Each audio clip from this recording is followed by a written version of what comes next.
ছাত্র জনতার গণ অভ্যুত্থানে গত ৫ আগস্ট রাজধানীর চাংখারপুলে গুলি করে ৬ জনকে হত্যার ঘটনায় দায়ের করা মানবতা বিরোধী অপরাধের মামলায় অভিযোগ গঠনের উপর আগামী ২৯ জুন শুনানির দিন নির্ধারণ করা হয়েছে।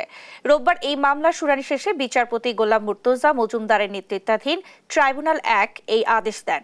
পাশাপাশি এই মামলার প্রধান আসামি সাবেক ডিএমপি কমিশনার হাবিবুর রহমান সহ পলাতক ৪ আসামির পক্ষে রাষ্ট্র নিয়োজিত আইনজীবী নিয়োগের সিদ্ধান্ত নেওয়া হয়েছে। দুপুরে এই মামলায় গ্রেফতার হওয়া ৪ আসামি শাহবাগ থানার বরখাস্ত হওয়া পরিদর্শক আরশাদ ও ৩ কনস্টেবল সুজন, ইমাজ হোসেন ইমন ও নাসিরুলকে হাজির করা হয়। এর আগে গত ৩ জুন এই মামলার পলাতক ৪ আসামিকে আন্তর্জাতিক অপরাধ ট্রাইব্যুনালে হাজির করতে পত্রিকায় বিজ্ঞপ্তি প্রকাশের নির্দেশ দেওয়া হয়।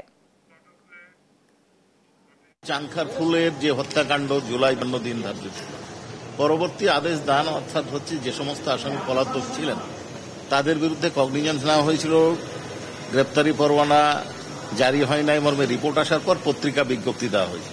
পত্রিকা বিজ্ঞপ্তি ট্রাইব্যুনালে জমা দেওয়া হয়েছে।